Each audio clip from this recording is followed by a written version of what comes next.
Did you know that 80 to 90% of people break their New Year's resolutions by February?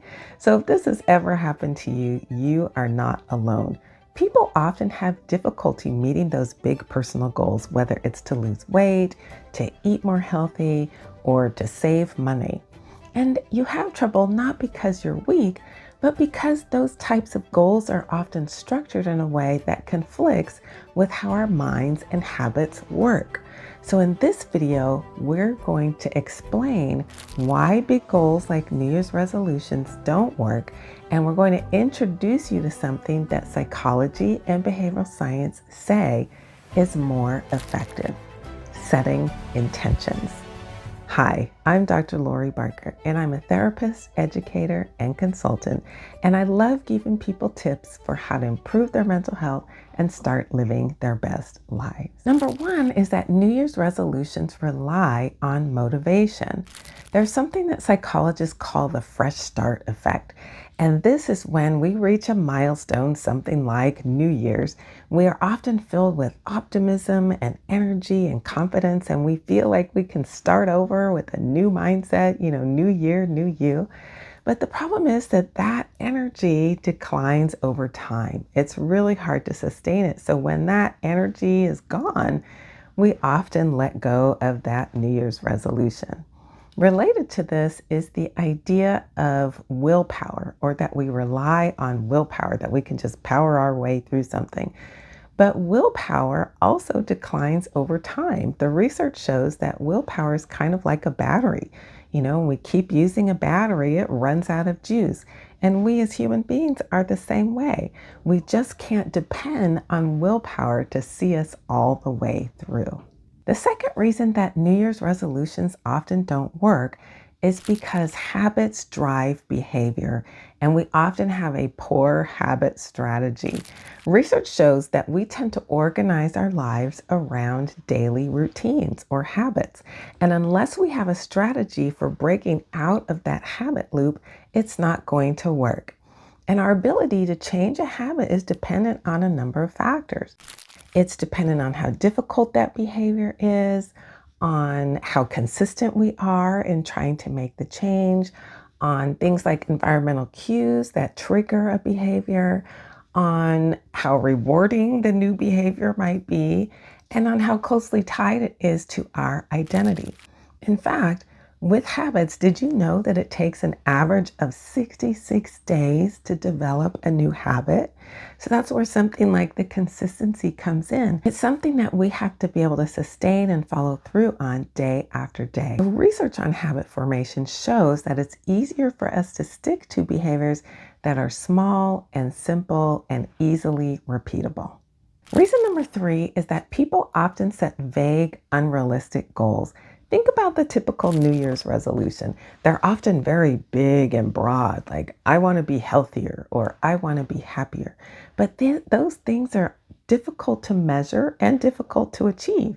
So the science shows when we set something that's more specific, more concrete, that's measurable, that we're more likely to achieve it. So for example, if we say, instead of I want to exercise more, we say, I want to walk for 30 minutes 3 times a week. That's something that's concrete, something that we can measure. Also, people often just set too many goals, or they set goals that are unrealistic. And when we do that, it increases the chances of burnout or that we abandon the goal altogether. The fourth reason is that people often don't plan very well. We start out with great intentions for these wonderful changes that we want to make, but we don't put together a real plan for how to integrate this behavior change into our daily lives. We also don't think of a way to meaningfully track our progress, and we don't anticipate the challenges or the barriers that might come up and get in our way. So unless we have these types of structures and strategies in place, we're not likely to be successful. The fifth reason is that people often don't change the environment, and science shows us that the environment is key in behavioral change. Remember I mentioned the habit loop, where habit loops are made up of 3 main things: the environmental cue, the behavioral routine, and the reward. So if we're going to change behavior, we've got to change one or all of those things.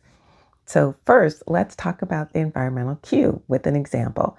Suppose your goal is that you want to scroll less on your phone, especially at bedtime. But what happens, often we charge the phone on the nightstand right next to us. So when we get into bed, the environmental cue is we look over, we see the phone. The routine is we pick up the phone, we start scrolling, and the reward is that interesting or funny video that we're watching or the dopamine hit that we get from watching. And so the way to change that is to remove the cue or change the cue. So instead of charging your phone right there on the nightstand, move it somewhere else, farther away. Move it to a different room and replace it with the new habit that you want to start. So if your new habit is you want to read more, put the book on the nightstand next to you. Or if you want to journal more, put the journal and the pen on the nightstand next to you. So now when you get into bed, the environmental cue is you look over and you see the book. And now you can start the new behavior. Pick the book up and read a little bit before you go to sleep. Or pick up the journal and journal, download your thoughts from the day or spend a few moments in reflection. And those behaviors help you to calm down, wind down, relax, and get ready for a restful night of sleep. So notice the key thing there is the environmental cue. If you change the cue, you can change the behavioral routine, and that helps you stick with your new behavior, your new habit, and helps you reach your goal. Reason number 6 is because we often pick big goals that are social or cultural, meaning we might get caught up in the latest trend. We might set a goal because everybody else is doing it. Like maybe it's the latest diet fad, and we say, I'm going to get on that diet. It sounds good. Everybody's doing it. But unless that goal is personally meaningful, unless it's tied to our own values and the person that we want to be, it's going to be easier for us to lose that motivation, to lose that drive and excitement, and abandon that goal. So when we zoom out and look at the bigger picture, the science becomes clear. We often have trouble meeting these big goals, not because we don't have discipline, but because the way they are structured is not a good fit with how human behavior actually works. So what does work? The science is also clear on this, and it points the way to something much gentler: intentions. Intentions shift the focus from what you want to achieve to how you want to be. From these goals that you want to check off the list to the person that you want to become. And that subtle shift matters a lot. Intentions work because they reduce pressure and shame, which then increases follow through. Resolutions are often outcome focused, meaning we focus on the result, and that can trigger things like fear of failure, perfectionism, all or nothing thinking. So if we mess up even one time, we feel like we've ruined it, and that leads to abandonment. Intentions, on the other hand, are more process oriented, where we focus on how we want to show up. So we might think of something like, rather than I want to exercise more, I want to move my body with kindness, or I need to get my finances in order, to I want to be more present with money. So thinking in this way helps to reduce the threat and the shame. And by doing that, it frees up more cognitive resources that actually then increases the chances that we will be successful. Intentions activate values, not willpower. Resolutions are often tied to willpower, which we know willpower tends to decline over time. But when we link our behaviors to our values, that tends to be longer lasting, because then that becomes more intrinsically motivating, it's more emotionally meaningful, and then it's more resilient when challenges arise, meaning when things get tough, we're less likely to abandon that goal and rather just to make the shift, be more flexible, and keep going. Intentions allow for flexibility. Resolutions are often tied to concrete fixed goals. So again, if we drop the ball, we feel like we've ruined it, like we can't go on. In contrast, intentions allow for more adaptability, they're more forgiving, they're more flexible, and they're focused on direction, not perfection. Intentions also align with the research on psychological flexibility, which is shown to be tied to more long term well being and persistence. Intentions build identity shifts. People are more likely to follow through with a goal when it's tied to their identity. So, again, instead of saying, I want to go to the gym every day, maybe we say, I want to be someone who cares for my body. Identity based change is powerful because it's tied to your self concept, not to your to do list. Intentions work with habit formation. So, remember we talked about that habit loop that's made up of cues, routines, and rewards? Well, when we set intentions, this encourages us to set smaller, achievable behaviors that are repeatable, that are adaptable, and that are more emotionally rewarding. So rather than just focusing on that end goal or that outcome, we change our mindset and we focus on more sort of the process or the person that we want to be. So rather than saying, I want to read 50 books, maybe it's, I want to just be someone who reads more, or I want to lose weight, to I want to be someone who nourishes my body. And this creates micro behaviors that are more easily achievable and easier to sustain. And intentions align with mindfulness. Mindfulness is being fully aware in the present moment with curiosity and without judgment. So, setting intentions incorporates all of those things. It encourages us to be more self aware, to just pause and be more in the present moment, to notice the cues that are coming from our body, notice the emotional cues or the emotions that we're experiencing in the moment. And this type of self awareness encourages self regulation. And we know from the research that self regulation is an important part of well being.